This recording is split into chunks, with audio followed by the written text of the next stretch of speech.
For a long time now, I've wanted to make a Can You Beat Fallout New Vegas challenge video. There are already so many good and unique challenges though that I had a tough time coming up with something original, but as you can tell by the title, I think I found something I've not seen anyone else do so far. So today I answer the question, can you beat Fallout New Vegas by playing Gun Game? In case you're unfamiliar with it, Gun Game is a multiplayer mode in Call of Duty, and you start with a pistol in a free-for-all match, and every time you kill another player, your weapon changes to something new. If you manage to get a kill with all the weapons, you win the game.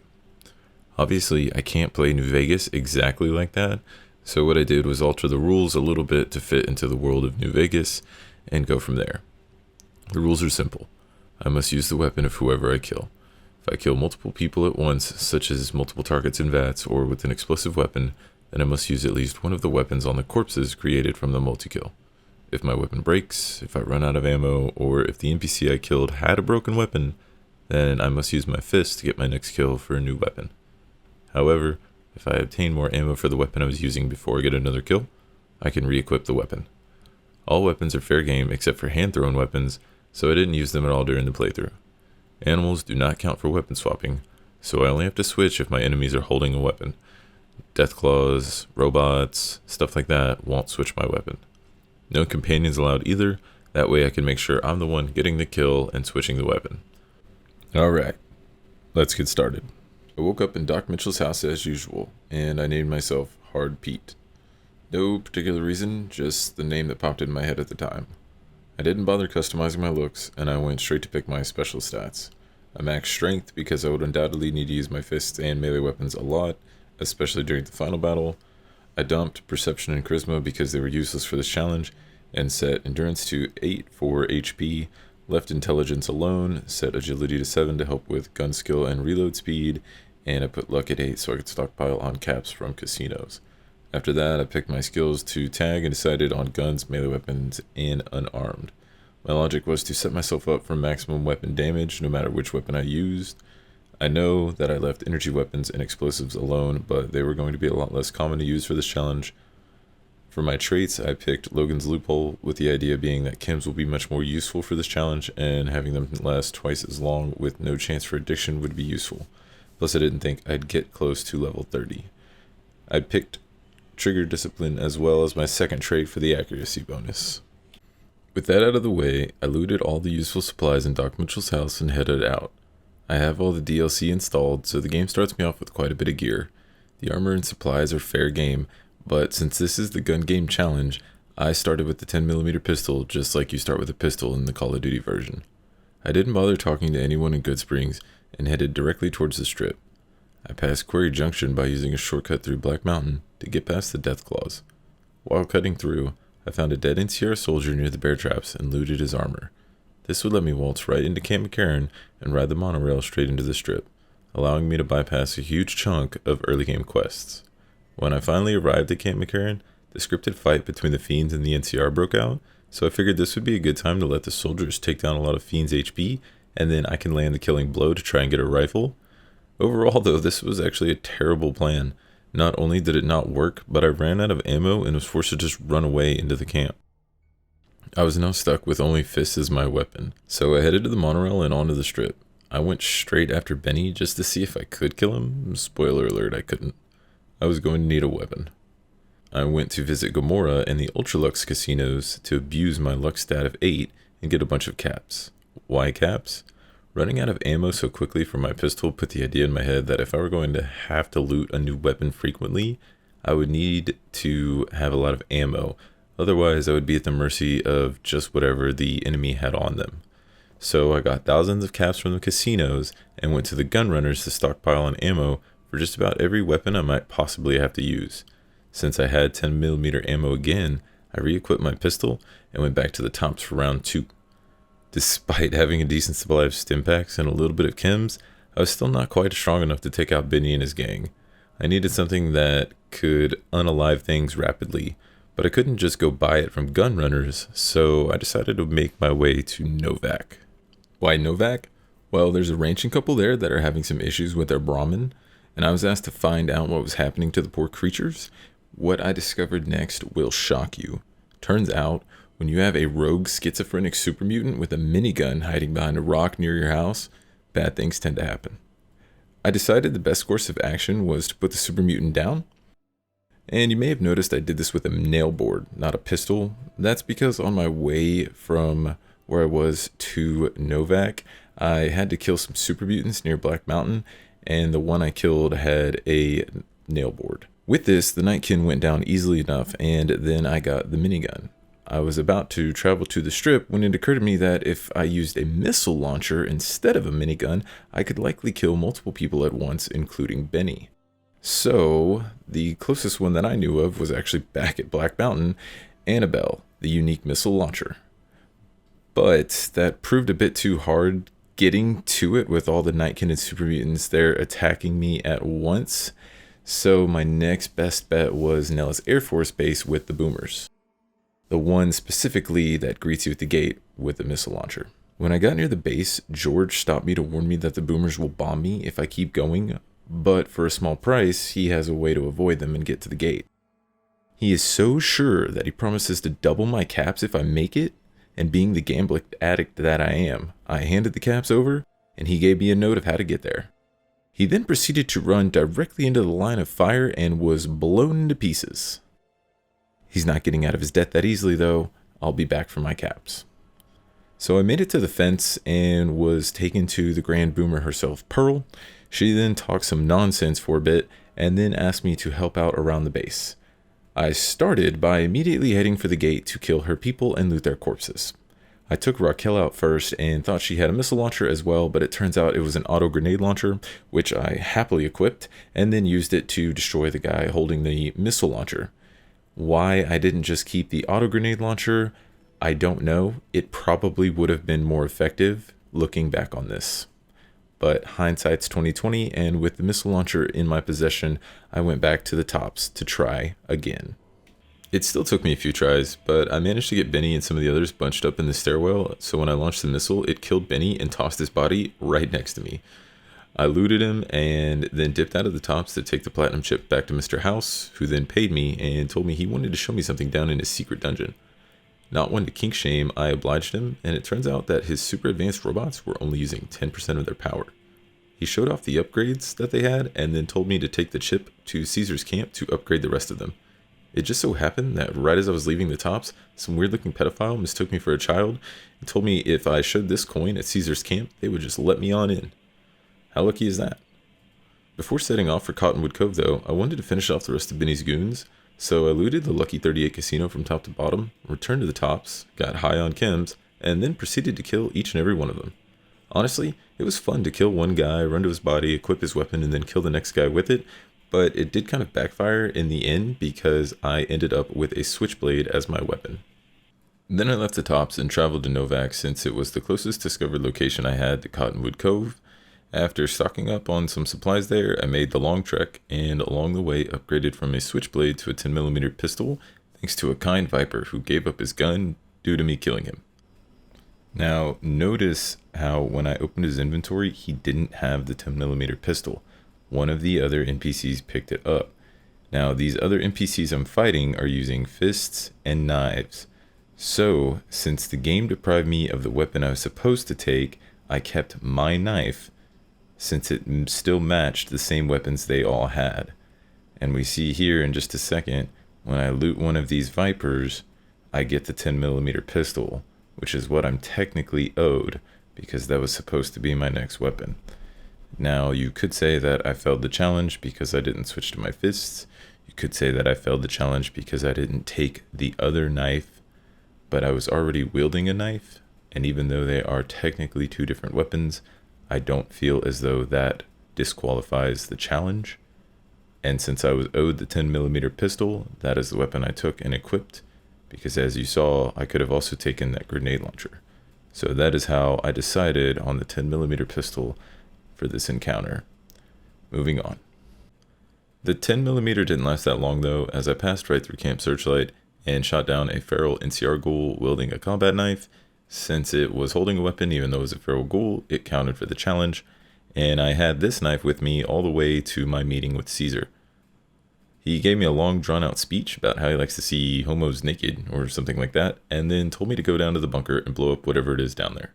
I made my way down, talked with House, who instead told me to upgrade the super army and then report back to him. I was definitely siding with House at this point, as I have yet to actually get that PC achievement, so that was my reasoning.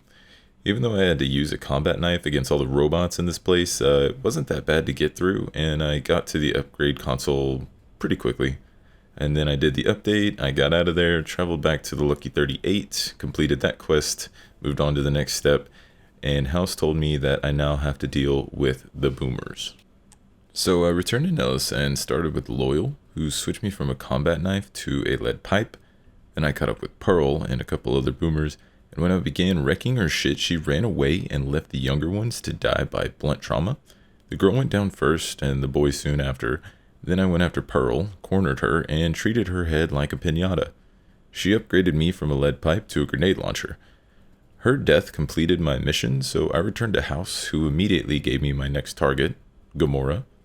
For a brief moment, I considered doing the quest line for the Omertas, but decided that killing them was the better option. So I went to work. Since my weapons were confiscated, I found a hall monitor and bludgeoned my way to a sawed-off shotgun. Once I began the murdering, my weapon swaps consisted mainly of shotguns, 10mm SMGs, or magnums, and after dropping everyone in the casino and swapping to each weapon, I ended up on a 44 Magnum. Then I looted the rest of the casino and went back to House to report the good news. He was less than surprised and then told me I now had to deal with the Brotherhood of Steel. Since I have a low energy weapons skill, I decided it would be best to do the questline to help the Brotherhood before destroying their base, since it would give me more XP and power armor training. So I let the Brotherhood take me hostage and strap a collar on me. Kinky. I met with their leader, and he told me that I could prove my loyalty to the Brotherhood by killing an NCR ranger that had been snooping around the bunker. So I headed out, sporting my new collar, and waltzed right up to him. He mistook me for a powder ganger at first, but once he calmed down and lowered his guard, I killed him. Now I had his hunting rifle. I went back to McNamara and told him the deed was done. I was now collar-free and allowed to roam about the base.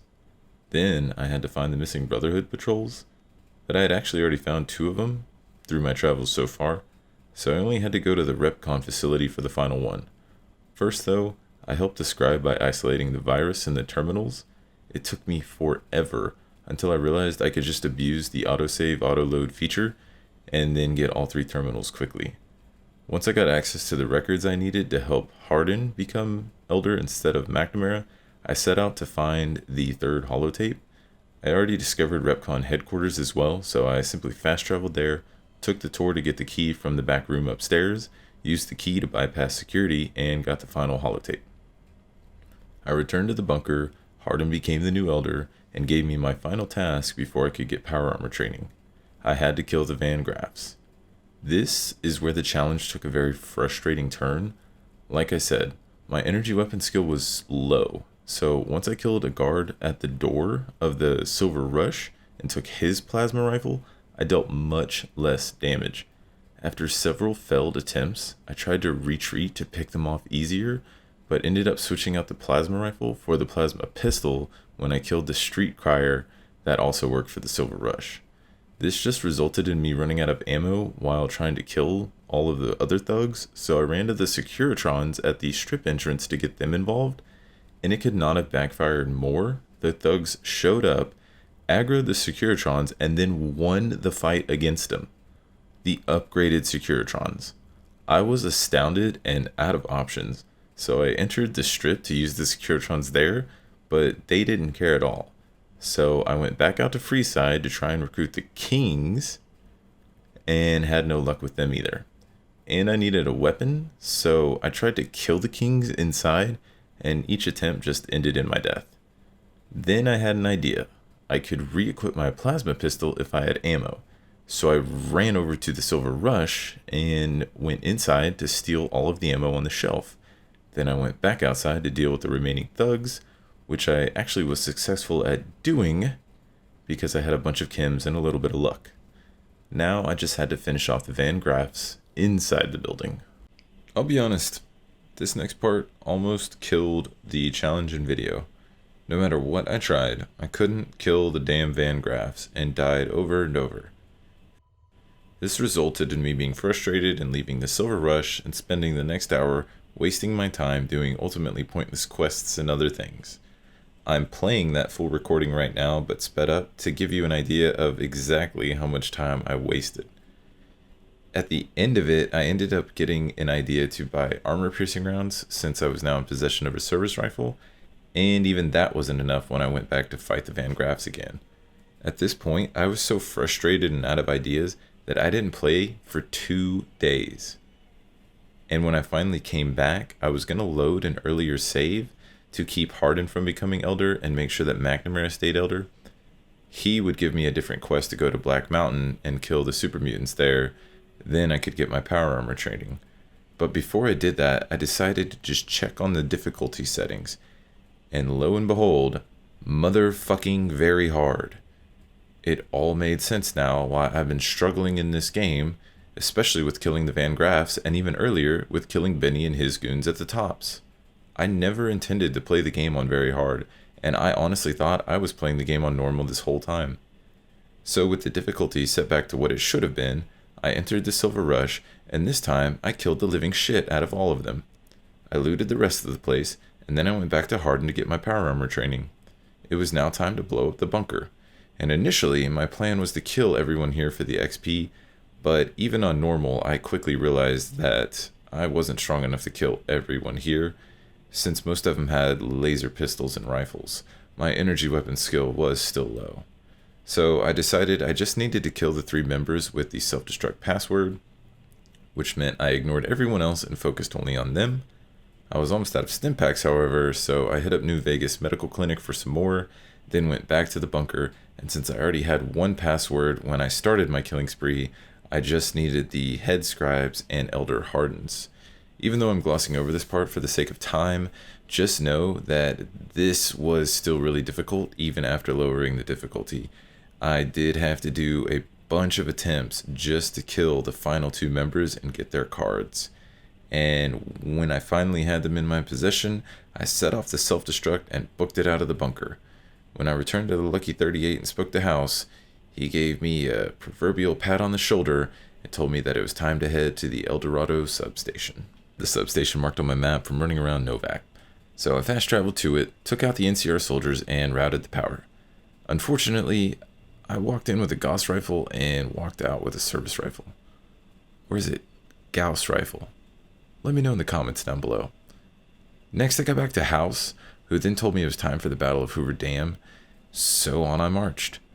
Getting across the dam and inside really wasn't difficult. I just went about killing, looting, and switching weapons. Same old, same old. Honestly, the Legion soldiers have solid weapons equipped, and my melee and gun skills are high enough that I deal good damage with basically all of them. So once I had everything done inside the dam for House, I headed to the final fight at the camp with the Legate, and this is where it all went to shit. Again. See, I had a combat knife to start off this encounter, and the first weapon I had to switch to after that was a ballistic fist. Not terrible, until the weapon I had to switch to right before fighting the Legate was a machete. I tried over and over, but I could not survive the onslaught of the Legate and the other Legion soldiers combined. The way I saw it at this point was I could either keep trying and hope to get lucky, or just load an earlier save and level up a lot more before coming back to this fight. Obviously, I went with option 2. At first, I despaired at the thought of having to do a bunch of the side quests in the game to level up, because it would take up that much more time and I was basically done with the run. But then I used the power of Google to learn about an XP glitch that would level me up rapidly. If you think this fails the run, you're definitely free to feel that way, but I don't. I've seen a lot of these challenge videos and I've seen a lot of glitches be used in them to accomplish whatever the person's trying to accomplish for the challenge. So in my eyes, it's fair game. I'm not going to spend time going over how to do the glitch, but it's with Chet in Goodsprings, and you basically get to repeat picking a speech check that gives you XP, leather armor, and 9mm ammo. So I made a macro on my keyboard and toggled it to talk to Chet for nearly 2 hours while I was AFK. Right before I set up the Chet glitch though, I visited Black Mountain to actually get Annabelle this time, And my logic was that I could use this to kill multiple people at the Legate's camp because my explosive skill would be high. This, however, only proved that I was high, because my dumbass forgot I had to start the whole battle all over, not just the camp, which means I wouldn't be walking in there with a missile launcher. When I was done talking to Chet, though, I was level 42, with guns, medicine, melee weapons, and unarmed all at 100, and explosives at 76. If you're wondering why I didn't have any higher skills than that, I couldn't level any past 30 due to my trait from Logan's Loophole, which still was a very useful trait considering one of the perks I picked was Implant GRX. And I also picked Piercing Strike, Living Anatomy, Adamantium Skeleton, Slayer, Super Slam, and used intense training to increase my endurance. Hopefully this time I'm strong enough. I also made a brief stop over at the medical clinic again to buy more supplies, and then started the final battle at Hoover Dam. This time around, it was way more fun. Since I had a high level, the enemies were now high level, and it meant their weapons were also banger weapons. I spent a good portion of my time using the marksman carbine to absolutely destroy everybody I came up against. I made my way through the bridge again and the dam, killing, looting, and switching weapons. When I finally arrived back at the Legate's camp, I got to enter with an anti-material rifle, and I briefly thought about running straight at the Legate with it and just blasting away, but where's the fun in that? So I put down the lone soldier instead at the entrance and switched to his ballistic fist. Then I proceeded to savagely beat the next victim in my path. No change in weapon yet. The next two soldiers had ballistic fists as well, and it was so satisfying to watch them explode from my punches. I started getting shot by a soldier with a marksman carbine, so I killed him for it. As I approached the Legate, I used Implant GRX and unloaded on him. It was so effective that he started trying to flee from me. When he dropped, I looted his sword and helmet, and I'll let you watch how the first kill with his blade went. It felt like I just used a sword art in Elden Ring. I switched back to the ballistic fist, killed the final soldier, walked back over to the gate, and was greeted by General Oliver. I handed him his surrender contract, to which he refused, so the Securitrons put the NCR soldiers down, and I killed Oliver, put on all of his clothes, and equipped his 44. And I proved that yes, you can beat Fallout New Vegas while playing gun game. This challenge was incredibly fun, and I urge anyone who enjoys challenge runs to try this one out for yourself. It had some challenges to overcome, but overall, getting into the flow of killing, looting, and switching weapons is very satisfying and fun. Plus, it lets you play with things you might not normally. I definitely plan on doing more challenge runs in the future, and I'll be cycling through the Fallout series games and Elden Ring. Fallout 4 is definitely on the horizon, so if you have a suggestion, let me know down in the comments below, or post any questions you have. I hope you guys enjoyed the video, and if you did, please hit that thumbs up button and subscribe to the channel. I'll catch you all in the next video. Have a great day.